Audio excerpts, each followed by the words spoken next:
Teaching English Radio India, a radio series for teachers of English. brought to you by the British Council.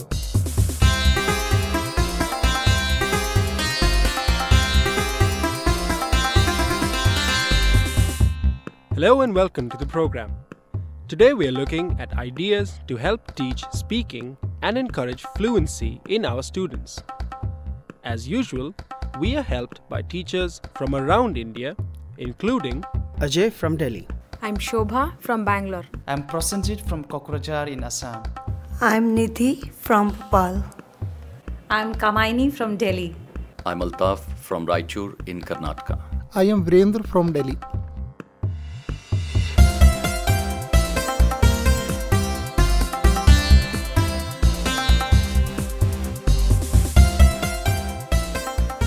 In these programs, we hear a lot from teachers.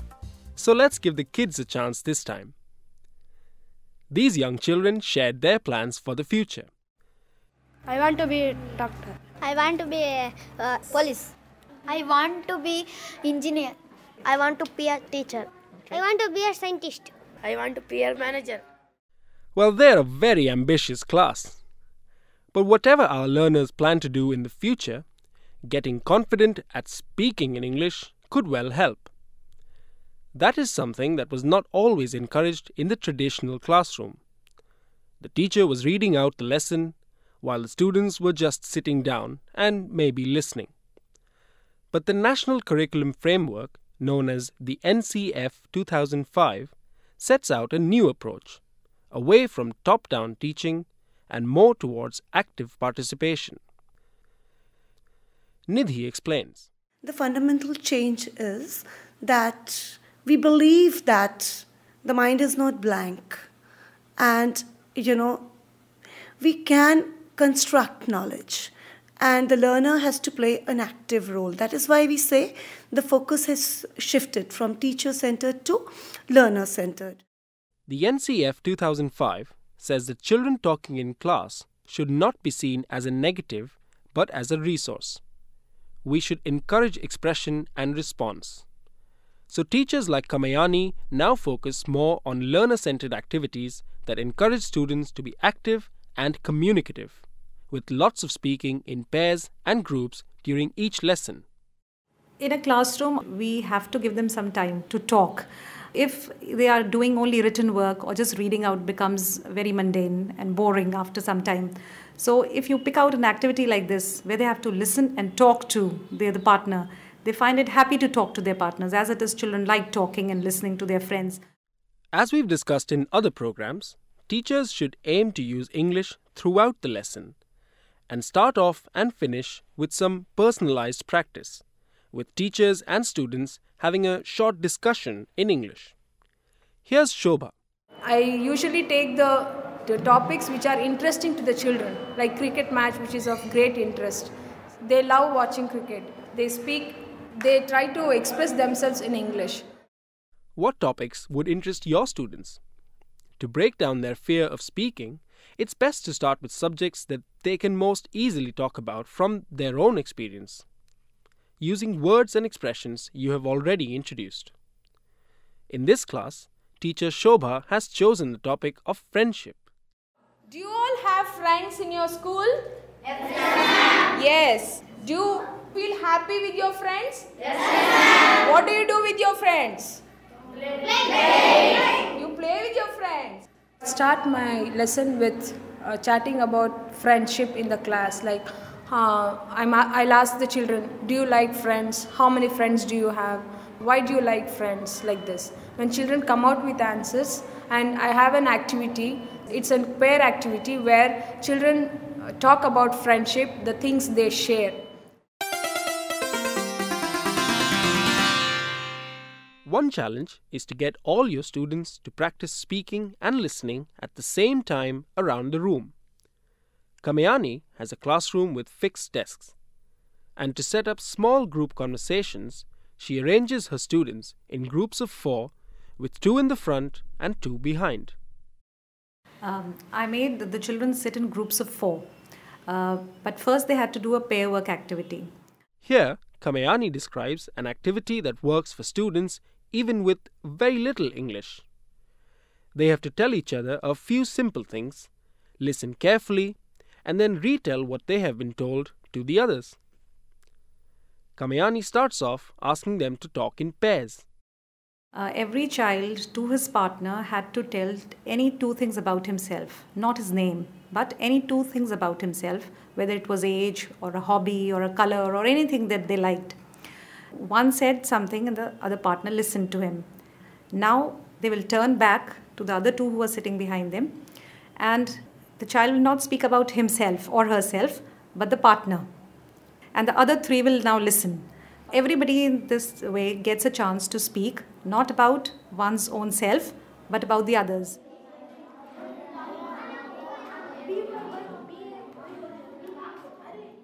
Kamayani lets all the groups talk at the same time. This way, all the students are participating actively, while she moves around the classroom to help and guide if necessary. I could not go to each and every child and hear whatever they were saying, but I was just moving about, seeing whether they're doing it correctly or not, or are they using their vernacular language.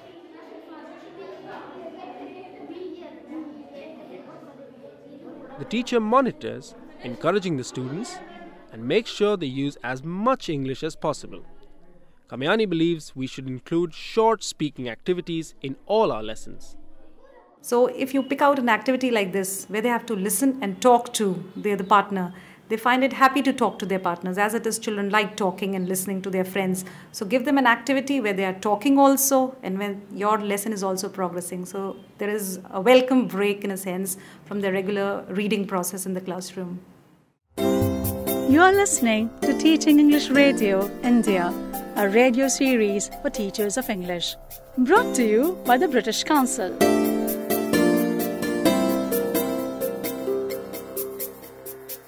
Today we are looking at ideas to help teach speaking and encourage fluency in our students.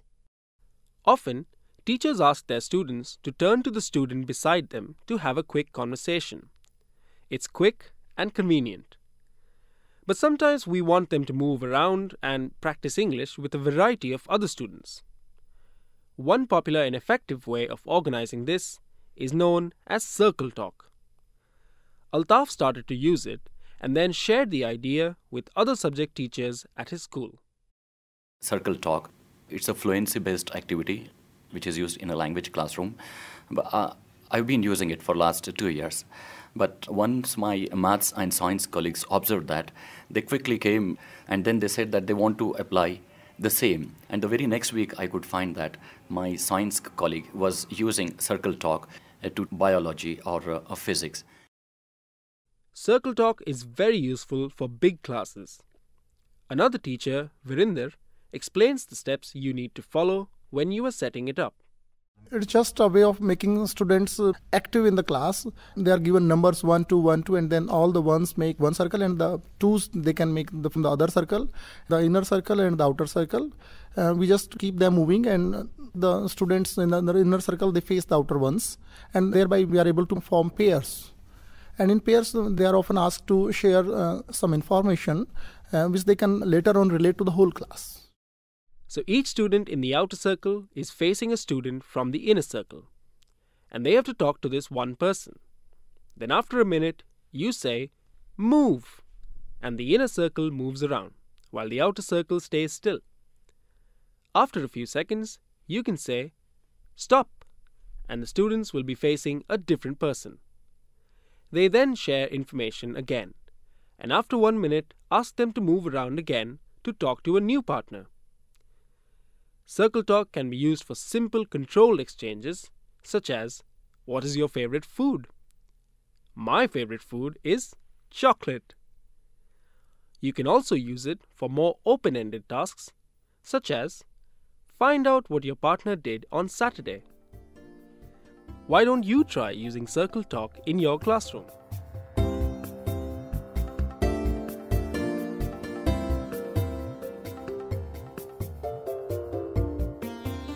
Today, our topic is speaking. And here's a fun activity suggested by teacher Himani that helps students use different question forms. It's a great mixing game that involves every student moving around. Himani calls it 20 questions. So one of the activities that my learners thoroughly enjoy is 20 questions, in which I normally start off by bringing, suppose my class has 40 students, so I get 40 slips with names of famous personalities written on them, and I hand out those slips to people. They're not supposed to look at those slips. So what people do is they put those slips behind their back where they cannot see it. Then they go around in the class mingling and ask one of the people to describe who the person written on their back is. For example, if I have someone like Amitabh Bachchan written behind my back and I don't know it, so I'll start off by asking, is he a male? Then the person replies, yes. Then I'll ask, is he a cricketer? No. Is he an actor? So then he'll say yes. So then I'll start off by guessing people like, say, Shah Rukh Khan, Salman Khan, and then I'll ultimately reach Amitabh Bachchan, and then he'll say, yes, you found it. But I just get 20 questions to guess who the person I am.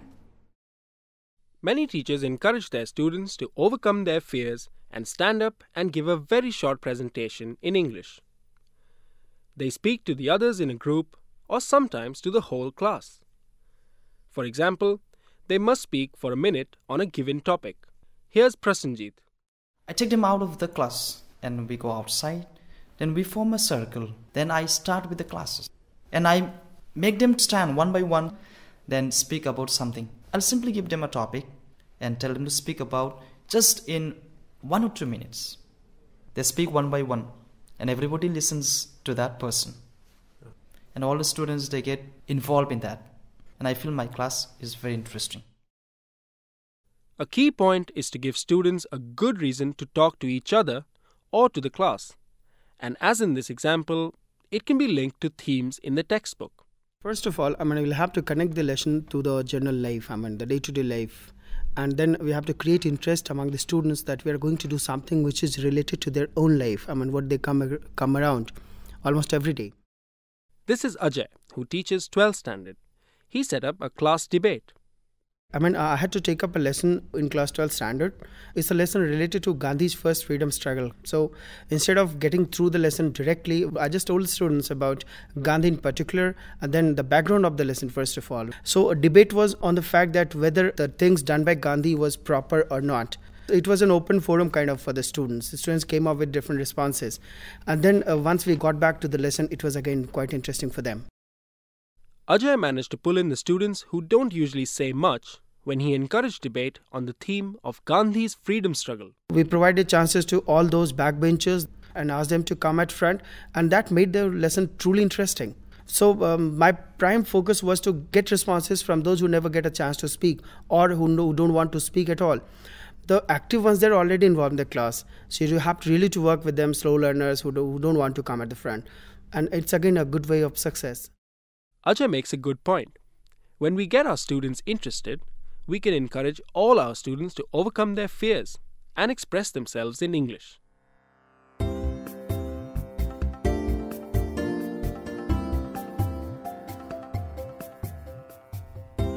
So what other suggestions did we hear today? We must help our students to use English in their lives, and to do this, they'll need to talk. So, use English throughout the lesson and personal discussions when starting and finishing each class. Quick and simple speaking activities can be set up in pairs and in small groups. A technique called circle talk allows teachers to keep their students moving around, talking to different partners.